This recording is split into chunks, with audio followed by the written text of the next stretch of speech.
हिंदुओं से बहुत बड़ी बड़ी गलतियां हुई हैं। उन गलतियों से हमें सुधार करने की जरूरत है, नहीं तो हम सब धीरे धीरे खत्म हो जाएंगे। एक बहुत बड़ी गलती इतिहास में हुई है। इंदिरा गांधी की हत्या हुई 84 में। हत्यारा कौन था आपको पता है? हत्यारा सिख था। एक सिख ने अगर हत्या की है या दो सिख ने अगर हत्या की है तो क्या पूरे सिख कौम को खत्म कर देना चाहिए? ऐसा होता है क्या? मैं आपसे पूछता हूं, ऐसा होना चाहिए क्या? ये कोई न्याय कहता है क्या?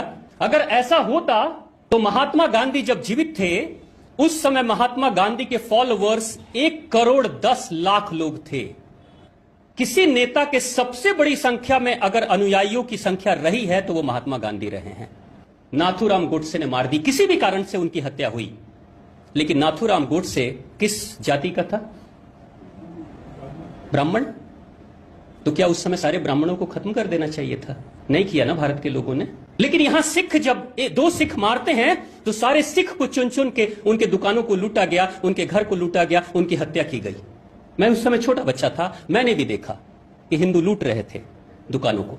और ये सिख कौन है? ये सिख वही कौम है जब हिंदू धर्म के ऊपर खतरा मंडरा रहा था, हमारे पूर्वजों की रक्षा के लिए अपना बलिदान दे रहे थे। वैसे गुरु ने सिखों को इतना शक्तिशाली बनाया, 1970, 75, 80 तक हर परिवार से, हिंदू परिवार से एक नौजवान लड़का सिख बनता था। अगर 4 बेटे होंगे तो एक सिख बन जाएगा गुरुजी। अगर 4 बेटे होंगे हिंदुओं में से तो एक को सिख बनाया जाएगा, एक को फौज में भेजा जाएगा, और दूसरा समाज की सेवा करेगा, और चौथा परिवार के लिए धन कमाएगा। कैसी सोच थी भारत की। लेकिन ये 70-80 तक सिख बनाया जाता था। ये भी भूल गए कि रक्षक है हमारा, ये हमारी रक्षा करने वाली कौम है। लेकिन हमने मार दिया 1984 में, क्योंकि सिख मुट्ठी भर थे। लेकिन हिंदुओं ने किया 84 में, और ठीक 6 साल के बाद पंजाब से कश्मीर की दूरी सिर्फ 300-350 किलोमीटर है। अगर ऑन रोड भी जर्नी किया जाए तो 6 से 7 घंटे, 8 घंटे में पहुंचा जा सकता है। अनाउंसमेंट कराया गया कश्मीर में मस्जिदों से कि हिंदुओं, या तो तुम इस्लाम स्वीकार कर लो और नहीं तो मरने के लिए तैयार रहो, या कश्मीर छोड़कर भाग जाओ, अपना घर, अपनी बेटी, अपनी बहू को छोड़कर जाओ।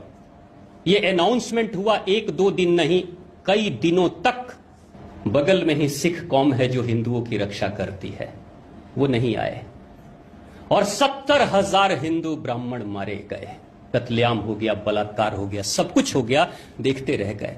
जब तुमने अपने ही रक्षकों का भक्षण कर लिया तो क्या उम्मीद करते हो कि जिस समय तुम खतरे में आओगे उस समय तुम्हारी रक्षा करने को आ जाएगा?